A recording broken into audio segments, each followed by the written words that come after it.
Assalamualaikum warahmatullahi wabarakatuh. Pertama-tama marilah kita panjatkan puja dan puji syukur kita kehadirat Allah Subhanahu wa taala yang telah memberikan kita nikmat kesehatan sehingga kita dapat berkumpul di ruang meeting kita kali ini.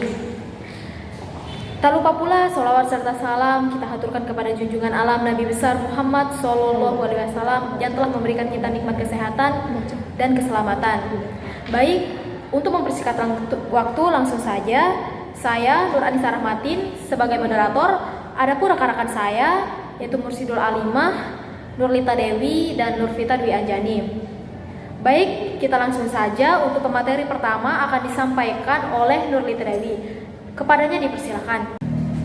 Baik, terima kasih atas waktunya moderator. Langsung saja, di sini saya akan menjelaskan aspek organisasi manajemen. Aspek organisasi manajemen ini dibagi menjadi 4. Yang pertama ada ketua. Di sini diketuai oleh Mursidul Alimah, nama tanggal lahir Kota Kebon 26 Oktober 2001, agama Islam, jenis laki-laki, alamat beriri jarak wan nasabahnya ada profil bendahara. Yang pertama Nurlita Dewi, saya sendiri, tempat tanggal lahir Benteng 27 September 2003, agama Islam, jenis kelamin perempuan, dan alamat Benteng Kecamatan Pringgabayan. Profil produsen yang bernama Nurvita Dwi Anjani, tempat tanggal lahir Lamongan 8 Desember 2003, agama Islam, jenis kelamin perempuan, dan alamat Senggigi. Yang terakhir ada profil marketing yang bernama Nur Anissa Rahmatin, tempat tanggal lahir Selong 14 Oktober 2002, agama Islam, jenis kelamin perempuan, dan alamat Kebon Talo Selong. Selanjutnya saya akan menjelaskan usaha yang kami sudah rencanakan, yaitu lalabi. Lalabi merupakan salah satu olahan makanan ringan yang berdasarkan dari bahan ubi jalar. Banyak kandungan yang kita dapatkan dari olahan makanan ringan ini. Ada banyak sekali jenis usaha yang bisa dilakukan dalam sektor kuliner. Misalnya mengolah bahan mentah menjadi produk atau barang setengah jadi yang mempunyai nilai jual yang cukup tinggi sehingga dapat dinikmati oleh para konsumen. Oleh karena itu, kami berinisiatif mengolah bahan mentah yaitu ubi jalar menjadi produk yang memiliki nilai jual. Karena pembuatan dari bola ubi ini cukup mudah kita lakukan dan bahan-bahannya mudah didapatkan. Bola ubi yang dibuat akan dikreasikan dengan berbagai varian rasa seperti coklat, keju, gula aren dengan warna ubi ungu dan putih. Selanjutnya saya akan menjelaskan latar belakang usaha kami. Yang pertama itu ada daya tarik. Saat ini mungkin banyak produk sejenis, akan tetapi kami melakukan modifikasi dengan menambahkan ragam dan variasi isian dari bola ubi yang kami buat. Produk yang beredar saat ini biasanya hanya memiliki satu varian rasa ataupun warna. Yang kedua ada potensi usaha. Sesuai dengan yang disampaikan sebelumnya, daya tarik produk dengan menambahkan variasi isian diharapkan pilihan konsumen terhadap warna dan juga rasa dari bola ubi bisa lebih beragam lagi. Yang ketiga ada prospek ke depan.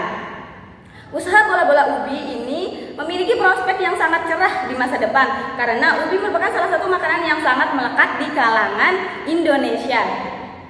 Hal ini dikarenakan ubi jalar adalah salah satu makanan yang kaya karbohidrat sehingga dijadikan sebagai pengganti makanan pokok seperti nasi. Nasi dikatakan minim, hanya sekedar direbus ataupun dijadikan keripik. Bola ubi ini kami modifikasi sehingga akan sesuai dengan selera dan lidah masyarakat Indonesia, tentunya dengan harga yang terjangkau hingga konsumen menyukainya. Yang keempat, ini ada kelebihan dan keunikan produk. Produk yang kami buat memiliki beberapa kelebihan. Di antaranya yang pertama, ubi jalar memiliki banyak gizi yang bermanfaat bagi tubuh.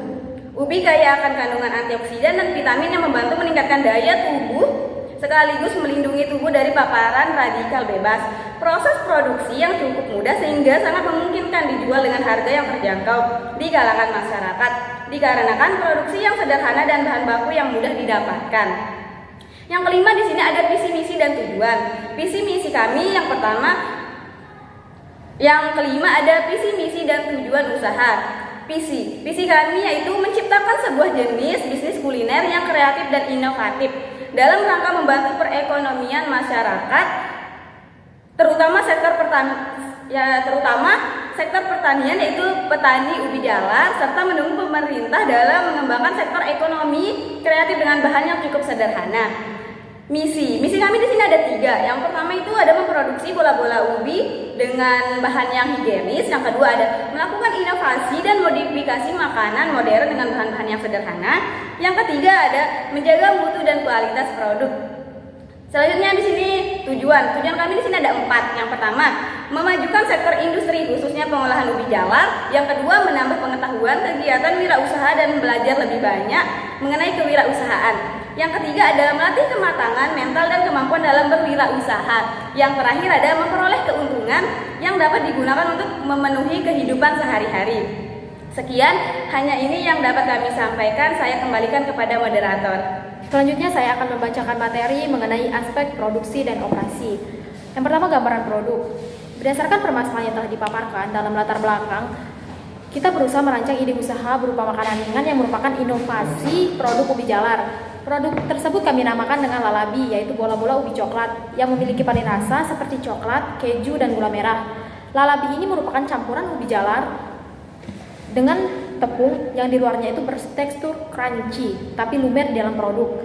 Produk ini dikemas dengan menggunakan styrofoam atau mika dengan lapisan daun pisang yang akan menambah aroma bagi wangi produk.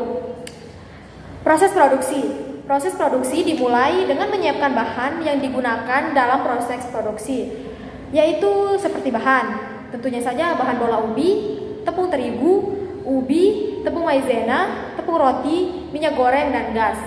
Kemudian bahan isi bola ubi ini terdiri dari keju, coklat, dan gula merah.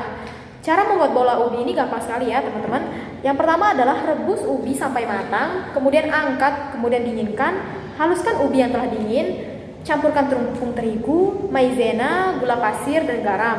Masukkan ubi ke dalam adonan. Bentuk ubi menyerupai bola dengan cara dikepal-kepal. Masukkan isian ubi berupa coklat, gula merah, dan keju. Siapkan guliran tepung terigu, celupkan adonan ke dalam terigu tersebut, baluri dengan tepung roti, kemudian simpan di dalam freezer. Kemudian siapkan wajan dan masukkan ke dalam minyak panas. Setelah minyak panas, masukkan bola-bola ubi dan angkat sehingga berwarna coklat kemasan dan matang. Kemudian cara membuat isian bola ubi ini yaitu potong dari coklat, gula merah, dan keju sesuai ukuran yang diinginkan. Mungkin itu saja yang bisa saya paparkan. Selanjutnya akan dibacakan oleh Nurfitri Lanjani. Baik, saya akan melanjutkan materi yaitu mengenai aspek pemasaran. Jadi di sini aspek pemasaran ada 3. Yang pertama yaitu gambaran umum pasar, yang kedua ada segmentasi pasar dan strategi pemasaran.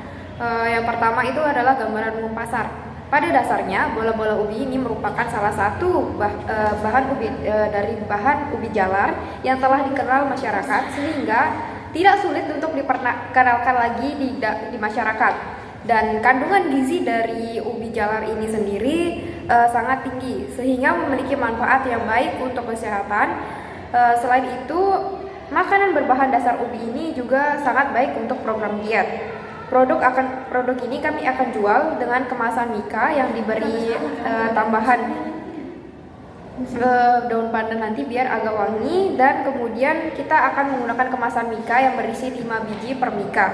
Dan yang kedua adalah segmentasi pasar. Segmentasi pasar atau usaha bisnis ini adalah mahasiswi, dosen, masyarakat sekitar, dan pekerja yang cenderung menginginkan sesuatu yang enak, menyenangkan, praktis, murah meriah sehingga bola ubi ini kami ini sangat cocok dinikmati untuk semua kalangan. Dan di segmentasi pasar ini ada 3 jenis segmen ya.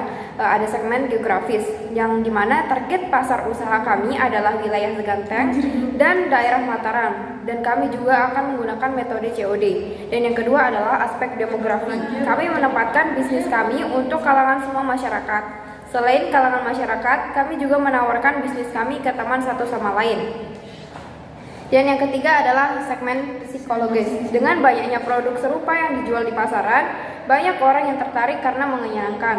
Namun, konsumen tentunya akan merasa bosan jika rasanya hanya itu-itu saja. Nah, oleh karena itu, kelompok kami memvariasikan rasa dari bola-bola ubi ini menjadi 3. Yang pertama ada rasa keju, ada rasa coklat, kemudian ada juga rasa gula merah. Yang terakhir yaitu strategi pemasaran. Di sini ada strategi harga. Proyeksi keuangan adalah sebuah perencanaan keuangan atau sebuah anggaran untuk usaha yang kami buat nanti. Nah, untuk produksi ini dilakukan selama 1 bulan. yang ketika kita hitung dia satu kali produksi kita menghabiskan Rp100.000 dengan harga jual per kemasan itu sekitar Rp5.000. Dan yang kedua adalah strategi promosi. Selain melakukan promosi melalui offline, kami juga melakukan promosi secara online baik melalui WhatsApp, Instagram, kemudian Facebook, dan WA Group. Yang ketiga adalah strategi distribusi. Selain dijual secara langsung, kami juga menitikan produk kami di kantin-kantin atau di beberapa warung agar mudah sampai ke tangan konsumen. Selain itu, cara ini juga akan menjangkau pasar yang lebih luas karena tidak semua orang mengerti bagaimana cara untuk membeli atau memesan secara online. Baik, hanya itu materi yang bisa saya sampaikan. Saya kembalikan ke moderator. Mau silakan Mursid aja dari sekarang. Mursid, belum dia baca? Udah. Selanjutnya Mursid. Baik, selanjutnya pemateri keempat akan disampaikan oleh Mursidul Alimah. Kepadanya dipersilakan. Baik, di sini saya akan menyampaikan untuk aspek keuangan. Jadi setelah kita hitung untuk harga bahan baku untuk menentukan omsetnya, di sini harga bahan baku untuk per minggunya itu sekitar 165.000. Dan ini sifatnya estimasi ya, jadi bisa berubah sesuai dengan harga bahan bakunya. Kemudian untuk 1 bulan itu sekitar 660.000. Kemudian ditambah dengan biaya lain-lain yang totalnya 30.000, dia menjadi 690.000. Ya, kemudian untuk menghitung 15.000. Nah, untuk laba bersihnya, laba kotor itu kemudian dikurangi dengan biaya lain-lain yang 30.000 menjadi 185.000. Nah, jadi itulah dia laba bersihnya. Kemudian untuk mencari BP per unitnya, kita harus mencari jumlah unit yang harus terjual agar BP-nya itu bisa balance. Jadi caranya itu dengan menghitung biaya penyusutan, kemudian ditambah dengan biaya pembuatan atau total cost, kemudian dibagi dengan harganya. Yang biaya penyusutannya di sini yaitu 37.000, kemudian ditambah dengan 660.000 menjadi 687.000, kemudian dibagi dengan harga penjualan itu 1.000 sehingga menjadi 687. Cukup sekian dari aspek keuangan, saya kembalikan ke moderator. Sekian presentasi kami pada pagi hari ini. Bila ada kesalahan mohon dimaafkan. Wassalamualaikum warahmatullahi wabarakatuh.